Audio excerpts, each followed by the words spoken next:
Hey everyone, I wanted to talk about Mother 3. I finally got around to playing it after all these years. The Mother series has actually been something I got into kind of recently, mainly with Earthbound Beginnings on the Nintendo Virtual Console, whatever, on Switch. Then picking up a copy of Earthbound myself on the SNES, and then finally playing Mother 3 via emulator. So it's a really interesting series and obviously very beloved, and for good reason. I can see why this game series is so beloved, and also how similar Undertale is, mostly to Mother 3. So I'm not sure if I could go over all three games, but I think I'll definitely go over through Mother 3 since I just beat it. Mother 3 is, I don't know, it's a very emotional game, I would say. It's if I just even in comparison to the other games in the series, maybe because the fan translation, the jokes come off a lot funnier than they used to be, or than they mean to be. I'm not used to a game being this funny, but Earthbound definitely had that that feeling of quirkiness and silliness to it, but it was never directly actually hilarious. You know, I remember there was things like the three Mexicans, and one of them is named, Jefferson. There's other things like, you have all the porky soldiers. And so here we kind of have, kind of an interesting start off point where we have, the mother, Hinoa, or, based on whatever you want to name it. I usually try to name the four main characters, and then as the characters throughout the rest of the game, kind of appear, like Duster and Kumatora, sorry. I kind of just left their names as is, and this beginning is really kind of, I don't know, interesting and sweet, because you kind of have the boys, with their mother, in the wilderness, and this is just kind of, their little world, and it's I don't know, it's just very sweet and nice. It's also funny that the Mother series, I think it always referred to the fact there was a mother ship, and sort of the alien kind of, E.T., sort of like, because it takes place in America, so it has that kind of, innocent Hollywood kind of feel to it, like a family-friendly movie kind of vibe.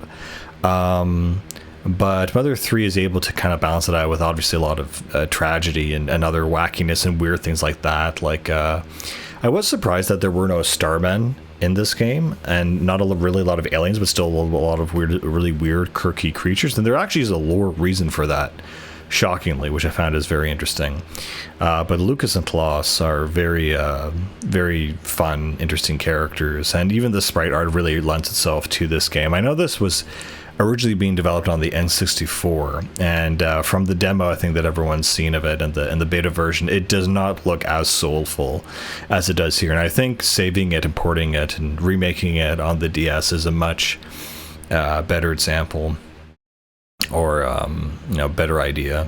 But something that I think really stuck with me while playing this game is that the Mother series, I think what makes it really unique is that you're looking at the events of the game as if they're through the eyes of a mother.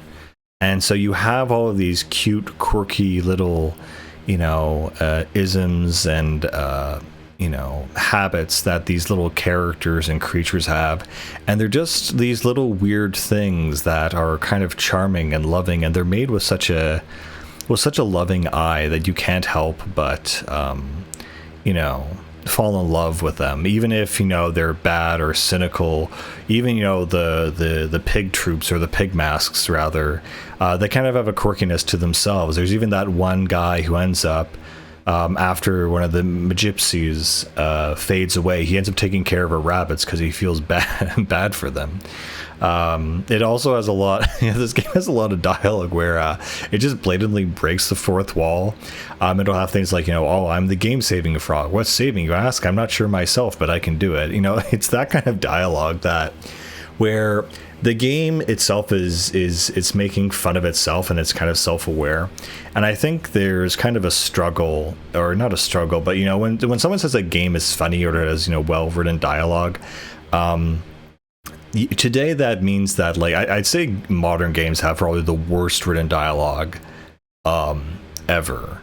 It's simply some of the absolute worst writing I've ever seen, and games like this are I think a shining example on how to do it.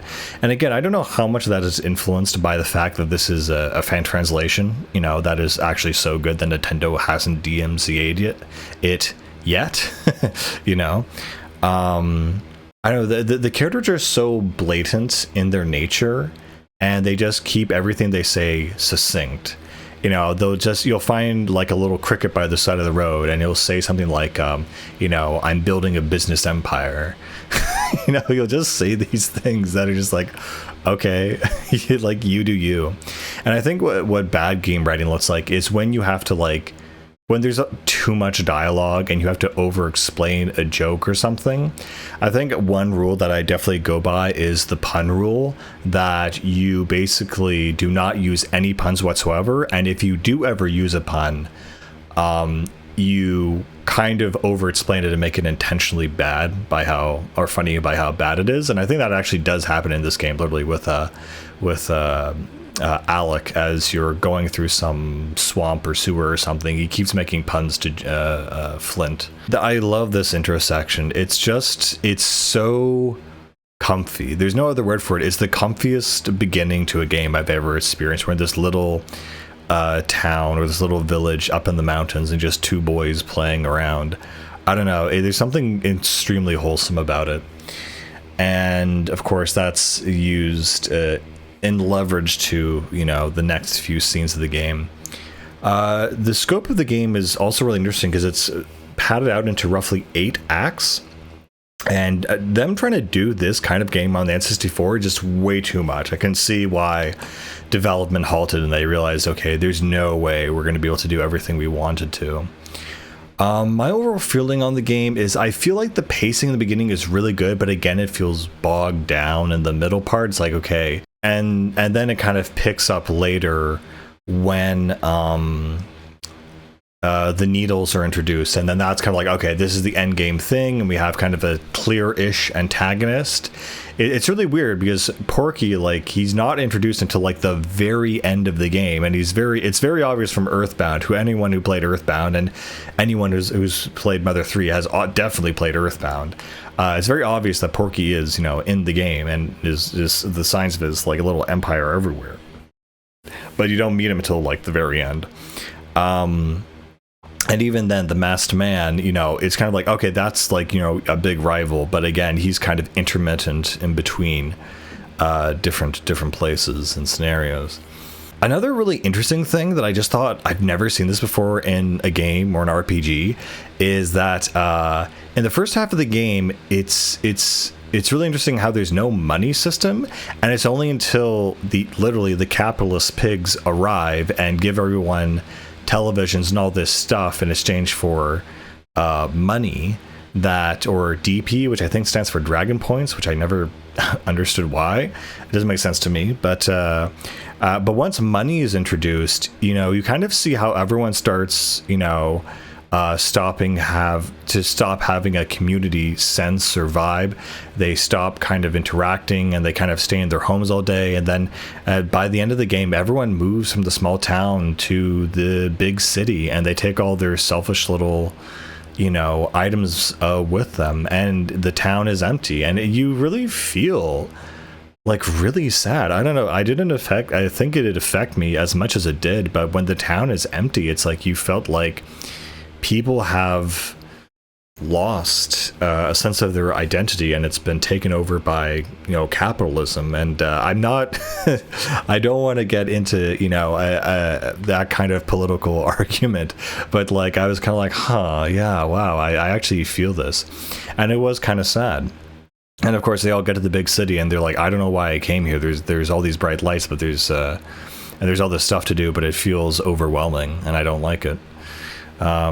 Also, yeah, in this intro section, the doorknob falls off the door, and like they bring that up near the end of the game for some reason, and it holds no reason, at least that I can see. But it's there, I guess, and it's just a weird thing to reference, and I guess I like it. It's also fun in this game that you get a lot of weird party members that just follow you for certain amounts of time, like Thomas should in the beginning, and that never happens again, and you get Alec and all these, and the Gravekeeper thing at one point, so you get all these weird characters that end up being part of your party for a while, and then they just never show up again. I think that's kind of a nice little thing, I guess.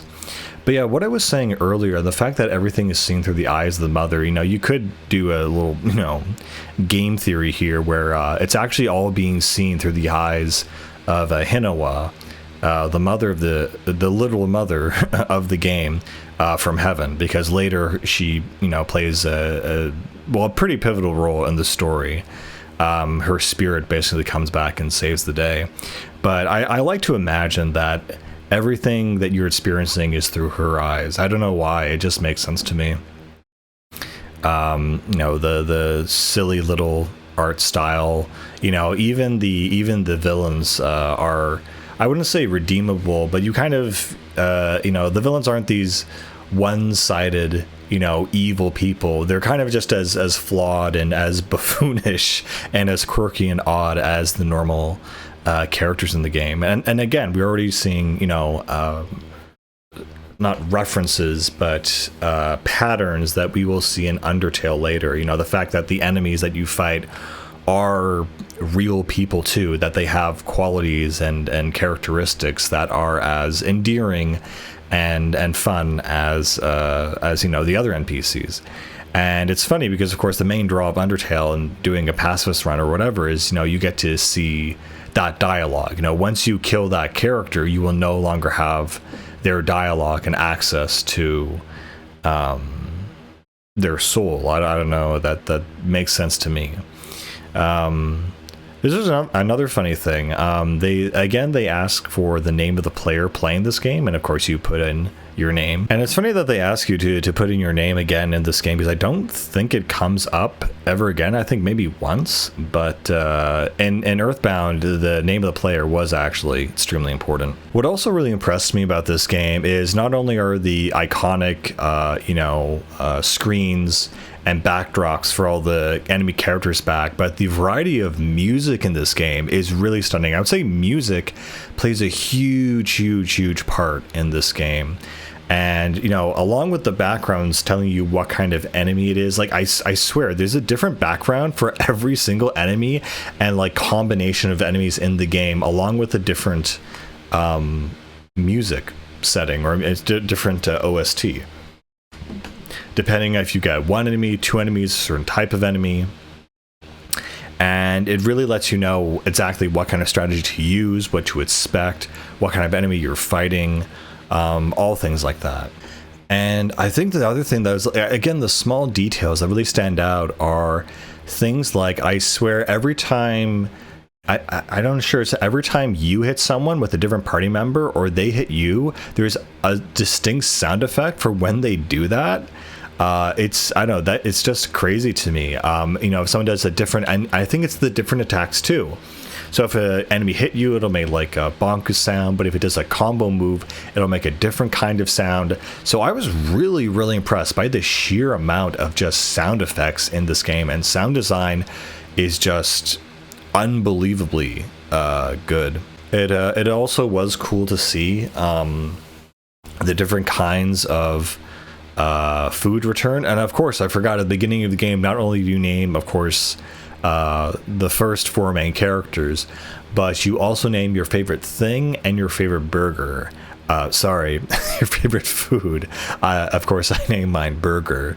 And it's really funny how that comes up. It's used a lot more in this game because in Earthbound, it was like if you went to your home, and you asked your mom to make burger, that's one of the few places it would show up.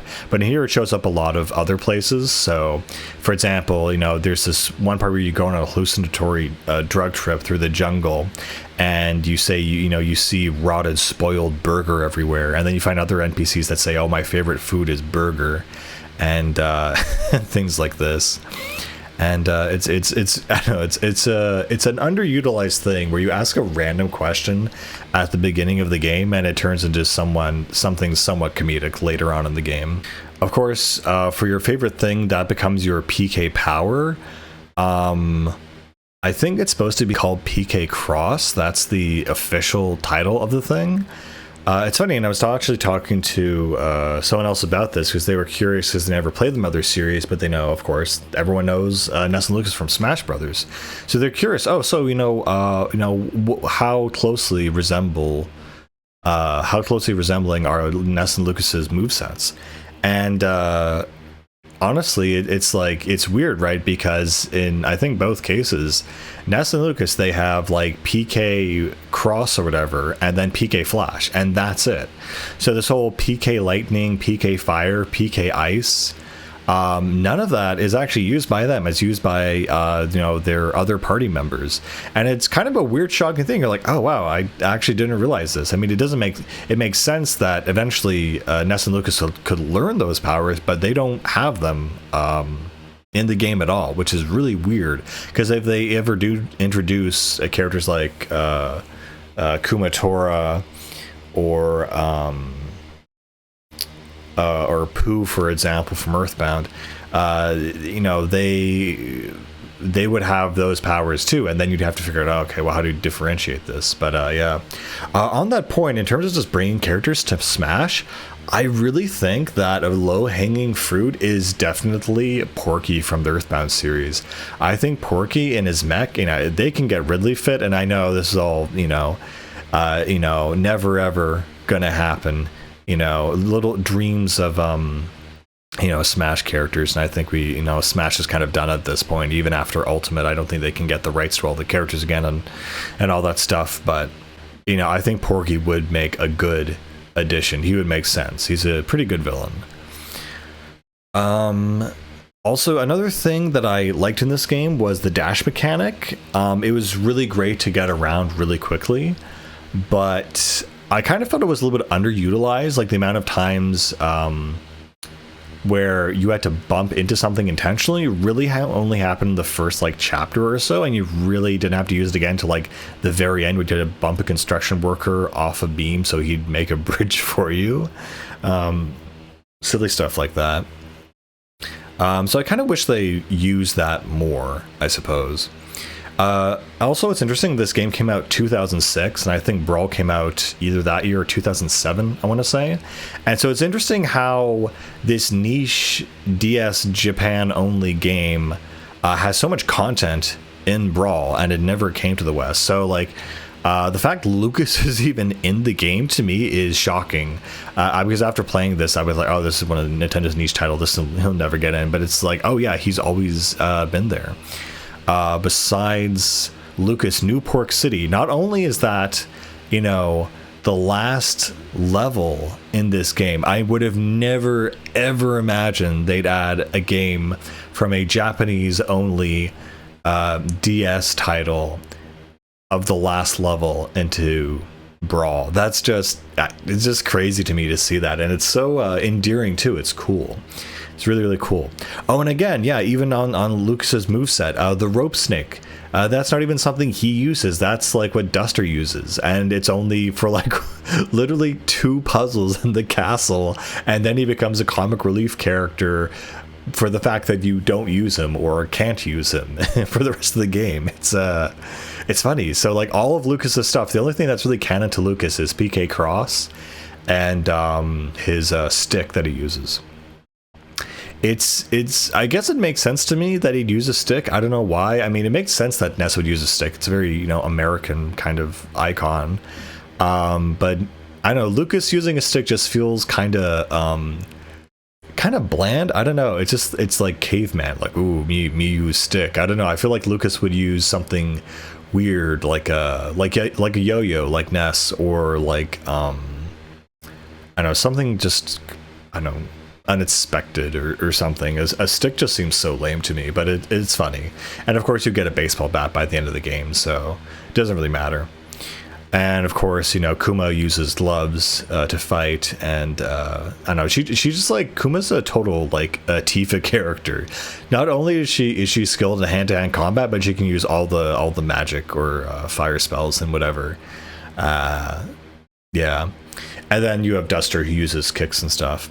It was also interesting because I remember I was talking to people and they were like, "Oh, what, you've remained spoiler free all these years?" I'm like, "Yeah, I have no idea what the game's about or the twist about. I know Lucas is in it, but so it's really interesting learning what the actual party, the final party, would look like, because what's really interesting about this game is you play as Flint for like 2 chapters, then you play as Duster, then you play as Kumatora, I think, and then you play as like some weird, and then you play as Salsa the monkey, and it's just like, I have no idea what the end game party is even going to look like. I've never played an RPG where it keeps switching up the main characters so much, so that was kind of cool to see the end game where, you know, and it was not too different from Earthbound, whereas you had, you know, Lucas, Duster, Kumatora, and then Dog. I actually don't know what the dog's name is. I just called him capital DOG because I thought it was funny.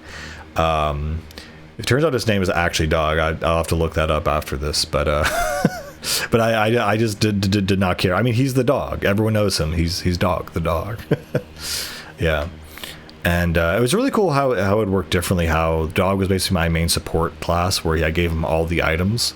And then, you know, Duster's your special class, and Kumatora is going to do you all of your special psi moves, and then Lucas is an all-rounder, or, you know, the most powerful.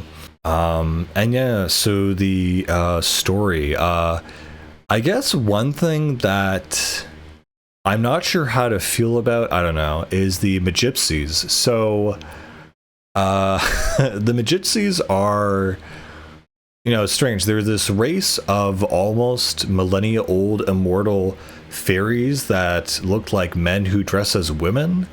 And so technically that would make them transvestites, but they talk in a very flirtatious manner as well.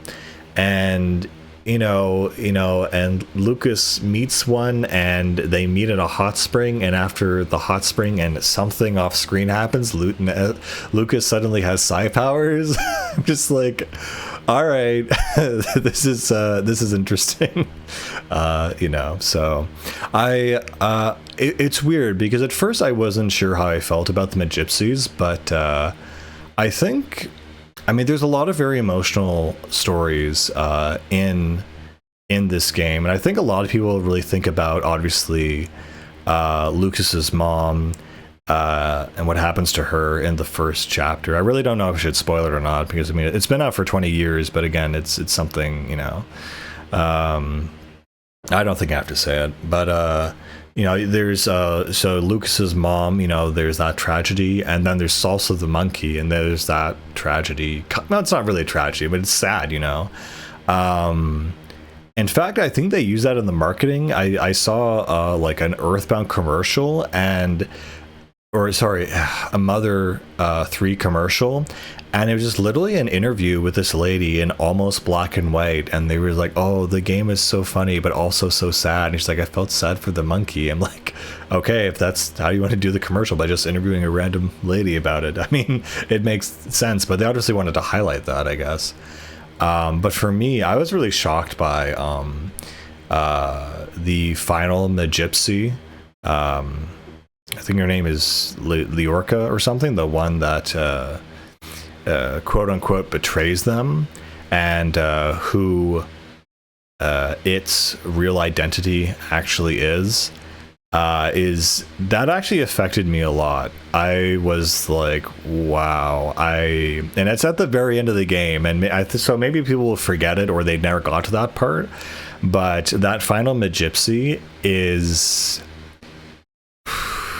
it's brutal. I don't know. It really affected me because you assume that they're a bad person, and then you see all of this stuff that they did, and you're just like, and it plays the same theme that it played for all the other ones, and I don't know. It was a lot. Again, this game is very emotional, and it gets you in ways you don't really expect, and it's the perfect mix of silliness along with and weirdness along with deep emotional baggage or storytelling, I suppose. But yeah, just speaking on deep emotional storytelling, again, I don't want to spoil it because I feel like there might be enough people who haven't played it yet. Other games I will spoil because it's like, okay, you should have played this, but no, this game's on emulator and it's on, DS. It's weird, I get it. But the ending to this game is it's very, very Undertale, and it's also very rushed and unfinished. In fact, when I searched up Mother 3 ending online, and forgive me if I keep saying Earthbound, but I searched up the ending online, and one of the first results was a Reddit thing saying this ending feels kind of rushed. And in fact, I didn't think I got the real ending. I thought I got a fake ending because the final cutscene kind of shows the world being destroyed, and then it says the end with a question mark. And then what you're supposed to do, I literally did this twice because I thought I reloaded my final save and redid the final boss fight, because after that it asks you a couple questions. I thought if I changed the dialogue, the ending would change, but it doesn't. But once you get to the end scene and it says the end with question mark, and there's been no credits yet, what you're supposed to do is walk around. And I pressed A, B, start, whatever, but I never thought to walk around. And when you do that, dialogue starts coming up saying, hey, we're okay. And it's like, oh, okay, I guess they're okay then, I guess, even though I saw the world just blow up. It was really weird. It was a very rushed ending, I guess. I guess I should talk about one gameplay mechanic I did bring up that was very useful. So this is really interesting that Mother 1, 2, and 3 each have a different, I would call, speedrun strat or battle efficiency strat that are each useful and different in each game. So in this one, if you're high enough level and you go into a dash, when you run into an enemy that's a low enough level, and you know this if they run away from you, you can just run through them and they'll just be defeated. You won't get any EXP, but you won't have to do the fight. And that's kind of a really great mechanic. If you've been grinding in an area for some reason, you can just run through the enemies, literally. And that's great. In Earthbound, it was this thing where if high enough level and you ran into the back of an enemy, because they always turn their back on you, the battle wouldn't even start. It would auto-resolve, and you get EXP and any items immediately. And that's even better. And I thought that was always really, really cool. But you had to be pretty high for that to kind of trigger. But in this game, you can still get green type battles. If anyone hasn't played it, it's one of those RPGs where you can see the enemies on screen. So you jump into them, you will start a battle phase. But if you walk in behind them, you can get a head start, and they'll kind of be in the turned around status, and until you can get a full round of attacks on them before they turn around, and then they start fighting you. But in Earthbound, if you're high enough, you'll just auto resolve and kill them instantly. And then it's even different in Mother 1, because in Earthbound, I think there's also a way to dash, I believe. If you had the sort of teleportation ability, and you could use that to dash a little bit and purposely get hit or whatever, but you needed a straight line. In Mother 1, apparently there was a debug thing that they used for testing in the game that sped up the game speed to 2 or 3 times. So while you moved 2 or 3 times faster, so did the enemies. But it was a great way to kind of run through an area and kind of get through battles. And I'm not remembering right, but I also think if you were high enough level and you ran into an enemy head on, I think it would also auto resolve. But I'm not 100% sure because it's been a while since I played it. But I just remember the ability to run really, really fast in game was incredible. It was great. And it just made me think, damn, like every RPG should have this, an auto resolve system where you just like get the EXP and run through the enemy, or you can just speed up the game in-game speed by so much that you don't have to fight, or you auto resolve or auto fight or whatever. Just like, and that's more of a Mother 1 thing that I might talk about later when I review that game, but it's so efficient for a RPG made in 1992 or something. Just insane. In any case, I was talking about the ending of the game and how much it is like Undertale.